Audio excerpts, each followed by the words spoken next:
One of life's greatest questions is, are we alone in the universe? Here are 10 incredible UFO sightings that have been reported. Free UFO sighting claims, December 1970. On the 8th of December 1970, the Coventry Evening Telegraph reported how 3 Coventry men had reported seeing a whitish, glowing round light in the sky over Coventry and Brighton on Dunsmore. The sightings had both occurred at the same time, 6:15 a.m., over the previous weekend. One of the men, Eric Harrison, gave the following account of one of the UFO sightings, which had occurred on the Sunday. "We saw this light in the sky when we were driving down the A45. It stayed in the same position and went down towards the Earth very fast. Then it shot up again and disappeared from view. Suddenly it came back and did the same thing again, this time shooting off very fast and vanishing." Eric watched the round white glowing light alongside his friend Frank Newbold, whilst an employee at the Chrysler plant in Brighton reported seeing a similar sight on the Saturday morning. Officials were at a loss to explain the UFO sightings, with neither Coventry Civic Airport or Elmston Airport air traffic controls being able to throw any light on the matter. UFO sighting by police over Acton, August 1972. Cases of UFO sightings are generally considered to be more believable if they are witnessed by people in positions of authority, like, say, the police. And believers in UFOs were given a glimpse of hope in August 1972 when a UFO was spotted by a police officer over the skies of Acton, West London. It was reported that a patrolling policeman could hardly believe his eyes when he saw a bright light hovering in the sky in the early hours of Wednesday morning. He reported his strange sighting back to Hounslow Police Station, and there 2 of his colleagues took a closer look at the UFO through binoculars. As they observed the UFO, the light, which had been hovering in the direction of Acton and Chiswick, changed its position. The light was described as being brighter than any other star in the sky, appearing to be circular, with black spots on it.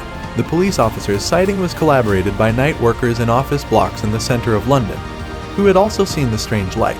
To them, it seemed to be much nearer than any of the other stars and 4 times as bright as Venus, the brightest planet visible from Earth. The Acton Gazette reached out to Hounslow Police Station, but a police official there said he knew nothing about the incident. The Scotland Yard Press Bureau, however, was more forthcoming, confirming the sighting, although they could not give the names of the policemen involved. Flood of UFO sighting calls, April 1978.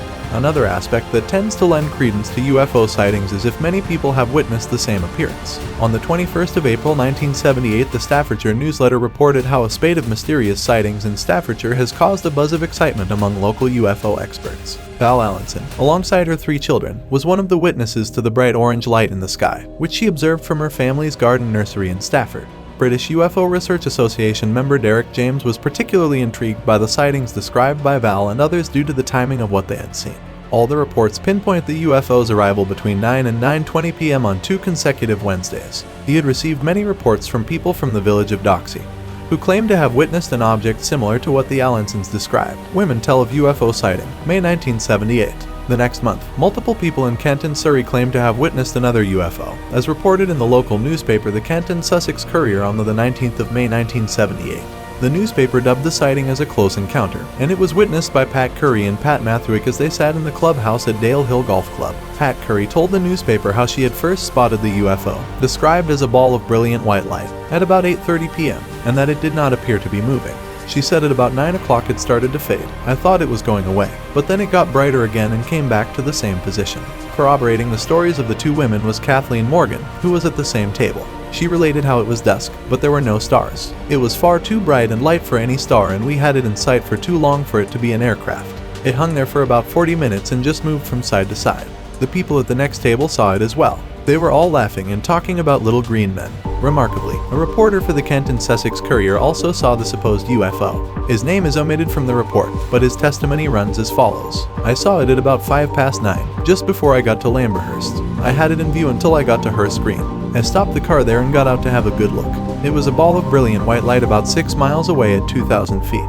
Faced with this remarkable account, the Kent and Sussex Courier did some more digging, discovering that any aircraft approaching Gatwick, a nearby airport, would have to be at a minimum height of 3,000 feet and that they should be at 5,000 feet. With air traffic control reporting that all air traffic was normal that night, commercial airliners were ruled out as the unexplained aerial object. Another UFO sighting, July 1979. It wasn't just in England that UFOs were being spotted. On the 13th of July 1979, Irish newspaper The Sligo Champion reported, "The sky over County Sligo is definitely one of the most popular routes of those little green men from outer space." But what warranted such an observation? Well, the newspaper explains how for the second time since Christmas there has been a UFO spotted by some local people. This spotting had been made early one morning by 8 people from Sligo. Amongst the group was Lorna Nicholson, who described the object as dome-shaped with a dim orange radiance coming from the edges. She told the Sligo Champion how, "When I first saw it, I thought it was a comet because that's what it looked like. This was at about 1:50 a.m. and the first sighting lasted for about 10 seconds. It then went out of sight for a short time and reappeared at another point. This time it was turned on its side and was crescent-shaped. There were dim lights around the lower side." The group of 8, who were traveling in 2 different cars, all claimed to have seen the object. They maintained it was definitely not the moon nor was it a comet. Hill Walker claims UFO sighting, June 1981. As a new decade of the 1980s dawned, UFOs continued to be sighted, and we turn to the first of our Scottish sightings now. On the 30th of June 1981, the Aberdeen Press and Journal ran the headline, "Hill Walker claims UFO sighting in Sutherland." This article detailed the sighting witnessed by Hill Walker Beryl Petty from Yorkshire, who was out walking with her husband Len in Glenkinnis, West Sutherland. Beryl, according to the newspaper, witnessed a large silver disc which left a golden trail. The object sped above her and her husband to land over the 800 feet hill where the couple were walking. Despite the fact that Len did not witness the object, Beryl was a fairly reputable witness. She had been a WAF in the Second World War, and she had been previously employed at the Air Ministry's meteorological offices. Therefore, Beryl was sure there was no aircraft or balloon that could account for what she saw, and neither could official channels offer any explanation as to what Beryl witnessed that day. A spokesman at the Benbecula headquarters of the Army's Guided Missile Range said they had no firings after Friday last week, and Stornoway Coast Guards had no incident or unusual sighting reported to them over the weekend. Couple see the light after UFO sighting, June 1989. UFO sightings have the power to turn cynics into believers, as was the case with one Haverhill couple in the 1980s. Local Suffolk newspaper The Haverhill Echo reported how young couple Peter Fleming and Julie Rondo had seen a blue glow over the skies of Haverhill, which was reported by several other people to the newspaper. Peter gave a description of what he had seen that night. It came up as a distant glow and settled over Ladygate Woods. It gave off a strong beam of light that shone up the area. Then it zigzagged around and moved up and down. After several minutes, the light moved round in an arc and we could see it was a cigar-shaped object, very large, with portholes showing green, yellow, and red lights. There was no noise. When it moved away towards the southeast, we heard a sonic boom. Reporting their sighting to the East Anglian UFO Paranormal Research Association, the Haverhill Echo notes how it was found there was nothing from local air bases or airports that particular night that could account for their story.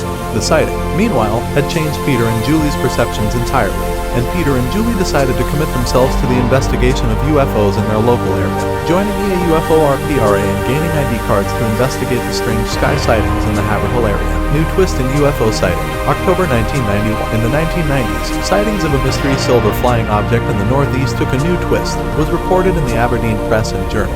This twist came in the form of an unusual strip of flattened grass at West Hill, which was spotted by workshop assistant Graham Hay. Hay told the newspaper how there were no tracks leading to the flattened grass, and he thought a fair weight must have been needed to create the effect in the patch of grass in the town outside of Aberdeen. But why was this strip of grass so important? The Aberdeen Press and Journal explains how a student reported seeing an unidentified flying object over Colts on Monday, September 30th. So this was potential evidence of a UFO actually landing. And is this enough to convince you, or could the flattened grass have been caused by something else? Another Fife UFO sighting, September 1996. Another UFO was spotted in Scotland by General Labourer Mark McRobbie. The Dundee Courier on the 29th of September 1996 reported how Mark watched 2 identical triangular lights travel at an amazing speed across the night sky a few weeks ago. Mark said it was about 11 p.m. and I was sitting at home watching TV with the curtains open when something caught my attention out of the corner of my eye. There were 2 objects. One was over the primary school and the other was over Cluny Woods. They both looked identical and had a white glow and made no sound. Visually, they looked about 3 inches long, but they were several miles away. Mark added that he could not explain what he had seen, although he would have liked to have believed that he had a close encounter with an unidentified flying object. Meanwhile, Edward Preston from Glenrothes reported seeing a light in the sky which appeared in the form of a perfect equilateral triangle. Further reports of a strange light were provided by a Dundee resident. The Dundee Courier concluding how none of the reported phenomena have ever been officially explained. Unidentified light in the sky taped, October 1996. Our final UFO sighting hails from Scotland again and offers some compelling proof, a video recording. The Dundee Courier, the 14th of October 1996, relates how a Scottish grandmother had become the center of a UFO investigation, thanks to video footage she had captured on her video camera at daybreak on September 27th. The article describes how the footage showed a pulsating bright object in a cloudless sky to the south of her home. The snowball-type object is obviously far brighter and bigger than any star in the sky. For 15 minutes, it remains in the same position. Then, dramatically, its appearance gradually transforms into a half-moon shape with 4 diagonal bars of high-intensity brightness. The mystery object is seen on tape for about 40 minutes before it disappears from the sky. Margaret's video was lauded by experts, including top researcher Ron Halliday of Sterling University, who said, "It is one of the best footages I have seen from anywhere in the world. Such a length of footage is very unusual. Film of alleged phenomena is very rare and usually lasts for a few fleeting seconds." At the moment, there is no obvious explanation as to what Mrs. Ross captured on video. We will now have to examine the tape frame by frame, and that will take some time. So do you think we are alone, or is there life elsewhere? Comment down below and let us know your thoughts.